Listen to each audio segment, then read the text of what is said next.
Yuki. My student number is SO44142. I'm a freshman. Speech title is My Green School Dream by John Hardy. I grew up in a very small village in Canada, and I am an undiagnosed dyslexic. I had a really hard time in school. In fact, my mother told me eventually that I was the little kid in the village who cried all the way to school. I ran away. I left when I was 25 years old to go to Bali, and there I met my incredible wife, Cynthia, and together, over 20 years, we built an amazing jewelry business. It was a fairy tale, and then we retired. Then she took me to see a film that I really didn't want to see.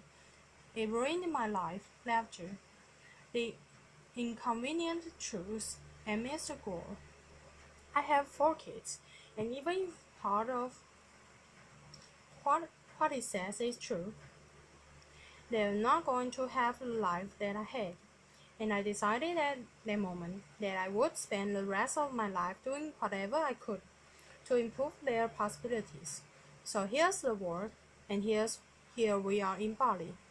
It's a tiny little island, 60 miles by 90 miles. It has an intact Hindu culture. Cynthia and I were there. We had had a wonderful life there, and we decided to do something unusual. We decided to give back locally, and here it is. It's called the Green School. I know it doesn't look like a school, but it is something we decided to do, and it is extremely green. The classrooms have no walls. The teacher is writing on a bamboo blackboard. The desks are not square. At Green School, the children are smiling, an unusual thing for school, especially for me, and we practice Hosan. And for me, it's just the idea that if this little girl graduates as a whole person, chances are she'll demand a whole world to live on. Our children spend 181 days going to school in a box. The people that built my school also built the prison, and the innocent out of the same materials. So if this gentleman had had a holistic education, would he be sitting there? Would he have had more possibilities in his life? The classrooms have natural light. They are beautiful. They are bamboo. The breeze passes through them, and when natural breeze isn't enough, the kids deploy bubbles. But not the kind of bubbles you know. These bubbles are made from natural cotton and rubber from the rubber tree. So we basically turn the box into a bubble, and these kids know that painless climate control may not be part of their future. We pay the bill at the end of the month, but the people that are really going to pay the bill are our grandchildren. We have to teach the kids that the world is not indestructible. These kids did a little graffiti on their desks, and then they signed up for 2 extra courses. The first one was called sanding, and the second one was called waxing. But since that happened, they own these desks. They know they can control their world. We are on the grid. We are not proud of it, but an amazing alternative energy company in Paris is taking us off the grid with solar. And this thing is the second vortex to be built in the world. In a 2.5-meter job on a river, when the turbine drops in, it will produce 8,000 watts of electricity day and night. And you know what these are. There's nowhere to flush, and as long as we are taking our waste and mixing it with a huge amount of water, we are all really smart. Just do the math. How many people times how much water? There isn't enough water. These are compost toilets, and nobody at the school wanted to know about them, especially the principal. And at work, people use them. People are okay. It's something you should think about doing. Not many things didn't work. The beautiful canvas and robust skylights got eaten by the sun in 6 months. We had to replace them with recyclable plastic. The teachers dragged giant PVC whiteboards into the classrooms. So we had some good ideas. We took old automobile windshields, put paper behind them, and then created the first alternative to the whiteboard. Green School sits in South Central Bali, and it's on 20 acres of rolling garden. There's a Meling River traveling through it, and you can see there how we managed to get across the river. I met a father the other day. He looked a little cross. I said, "Welcome to Green School," he said. "I've been on an airplane for 24 hours. I asked him, why? He said, "I had a dream once about Green School, and I saw a picture of this Green School.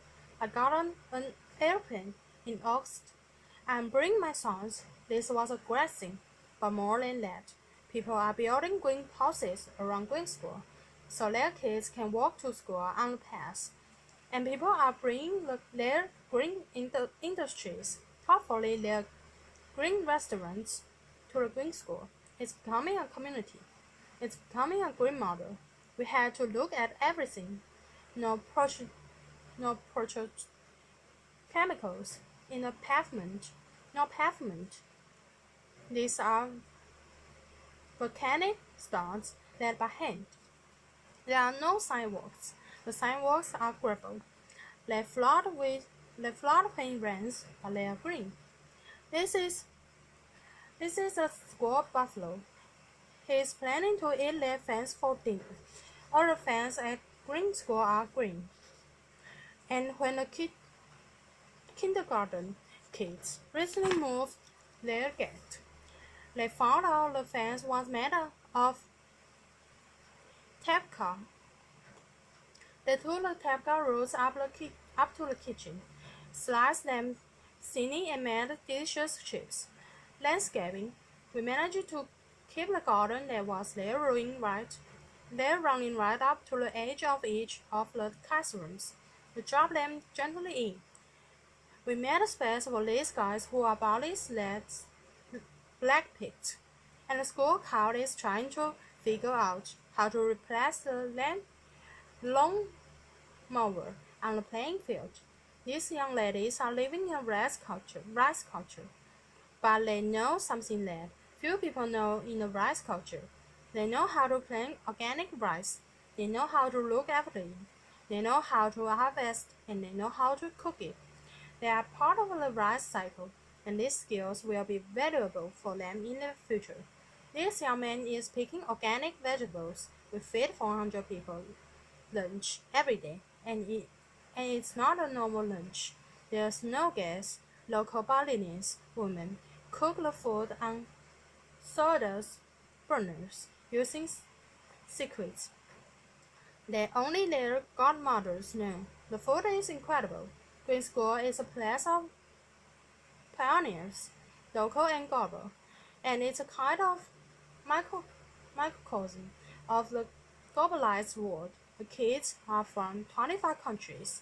When I see them together, I know that they are working out how to live in the future. Green School is going into the third year with 160 children. It's a school where you do learn reading. One of my favorites, writing. I was bad at it, arithmetic, but you also learn other things. You learn bamboo building.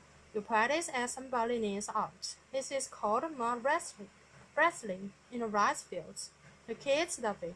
The mothers aren't quite convinced. Laughter. We've done a lot of outrageous things in our lives, and we said, okay, local. What does local mean? What does local mean? Local means that 20% of the population of the school has to be Balinese, and this was a really big commitment, and we were right. And people are coming forward from all over the world to support the Balinese Scholarship Fund, because these kids will be Bali's next green leaders. The teachers are as diverse as the student body. And the amazing thing is that volunteers are popping up. a man come from Java with a new kind of organic agriculture. A woman come from Africa with music. And together these volunteers and the teachers are deeply committed to creating a new generation of global green leaders. The Green School effect. We don't know what it is. We need someone to come and study it. But what's happening? Our learning different kids, dyslexic, we've renamed them prolexic, are doing well in these beautiful classrooms, and all the kids are thriving. And how do we do all this? On giant grass, it's bamboo. It comes out of the ground like a chain. It grows as high as a coconut tree. In 2 months and 3 years later, it can be harvested to build buildings like this. It's as strong and dense as teak, and it will hold up any roof. When architects came, they brought us these things, and you've probably seen things like this. The yellow box was called the administration complex. After was scratched it. We resolved it, but mainly we remain in the heart of school, and they change everything forever. It's a double helix. It has administrators in it, and many other things, and the problem of building it. When the botanist workers saw long reams of plants, they looked at them and said, "What's this?" So we built big models. We had them engineered by the engineers, and Balinese carpenters like this measure them with their bamboo rulers, select the bamboo, and build the buildings using edge or techniques, mostly by hand. It was chores. And the Balinese carpenters want to be as modern as we do, so they use metal scaffolding to build a bamboo building. And when the scaffolding came down, we realized that we had a cathedral to green, and a cathedral to green education. The heart of school has 7 kilometers of bamboo in it. For the time the foundations were finished, in 3 months it had roofs and floors. It may not be the biggest bamboo building in the world, but many people believe that it's the most beautiful. Is this doable in your community? We believe it is. Green School is a model. We build for the world. It's a model we build for Bali. And you just have to follow these simple rules. Be local. Let the environment lead, and think about how your grandchildren might build. So, Mr. Gore, thank you. You ruined my life, but you gave me an incredible future. And if you are interested in being involved in finishing Green School and building the next 50 around the world, please come and see us. Thank you. Applause.